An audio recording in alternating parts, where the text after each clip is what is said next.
ณะ FC เนาะคือตามการรายงานเนาะที่ว่ามีพายุเข้ามาอีกรอบเนาะว่ามันส่งผลกระทบในใดเนาะในพายุรอบนี้พายุไต้ฝุ่นเนาะคือส่งผลกระทบอยู่บนว่าเนาะนี่ก็คือที่เห็นนี่แหละเนาะที่ว่าหลังจากที่ว่าตัดเข่าไปแล้วเนาะตัดเข่าเกี่ยวเข่าก็ยังบริมัดมาตากให้มันแห้งเนาะแดดกับมือหนึ่งสองมือเนาะจะพายุกับเขามาอีกตามเคยเนาะ FC ทุกคน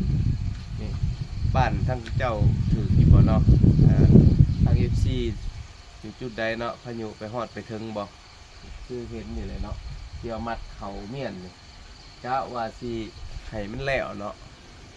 ขันว่าฝนบ่ตกมื้อนี้ก็เสียมันแล้วคือเห็นน้ำกันคือมาเนาะทุกคนเนาะ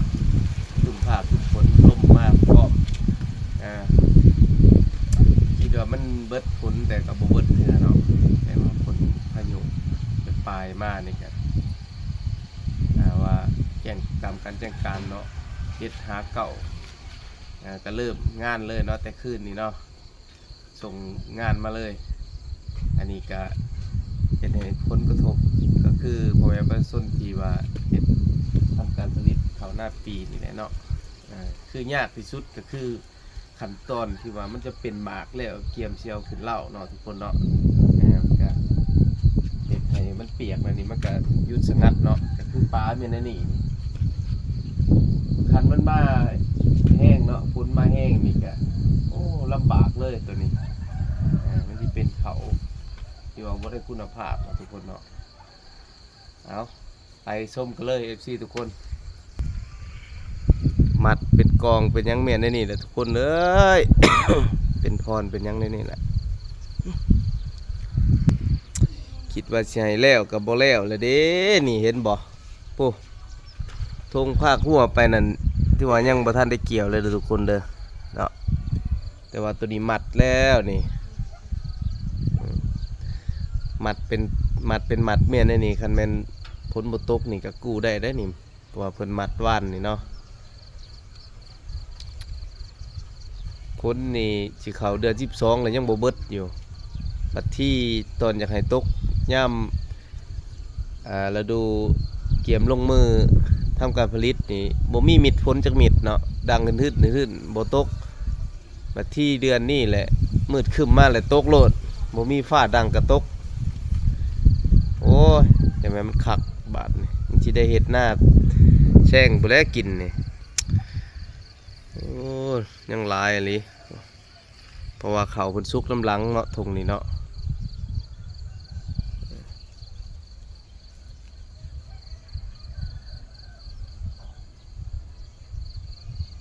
หน้าตีนบ้าน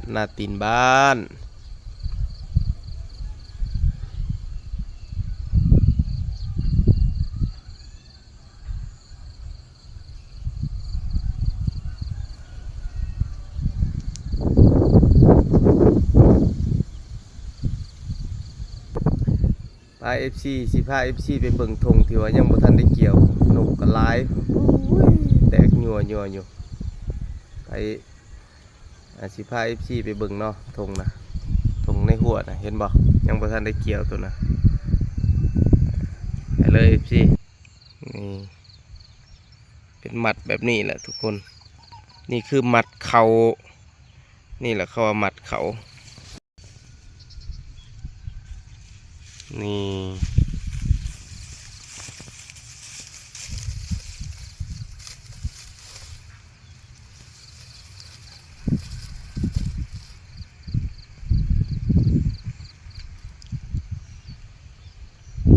และนี่คือธงที่ว่ายังบ่ทันได้เกี่ยวเนาะธงนี้เนาะนกลายขนาด FC โอ้โหเชื่อโอ้นกกินข้าวสิเบิดแล้ว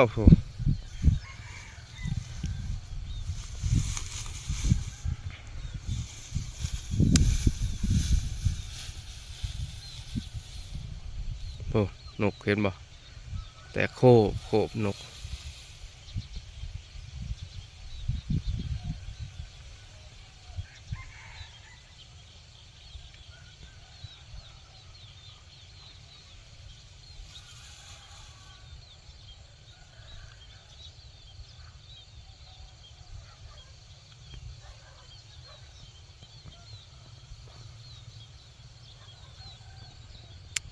สิได้อยู่ประมาณ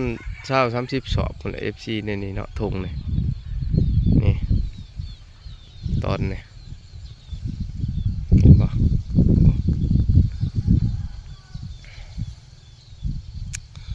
หน้าตีนบ้านมันต้องงามอยู่แล้วเนาะทุกคนเนาะต้องงามได้เข่าลายเห็นปะ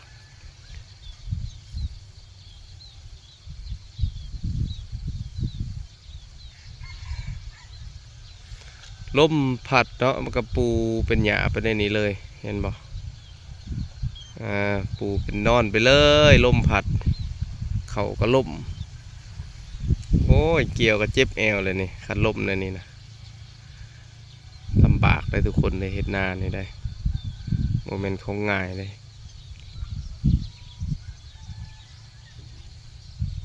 พูดละ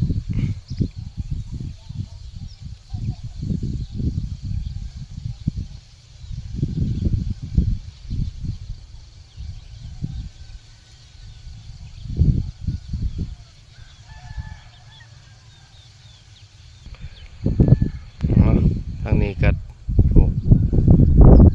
มาเด้อทุกคนมาขนเข่าซอยกันเด้อมื้อนี้เด้อ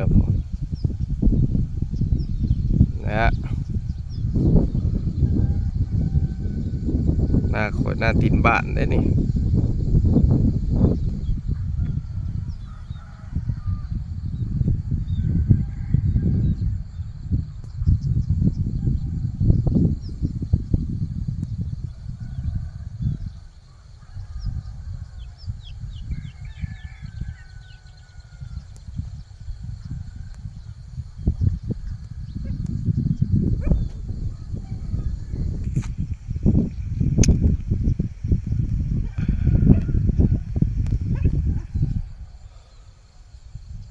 และ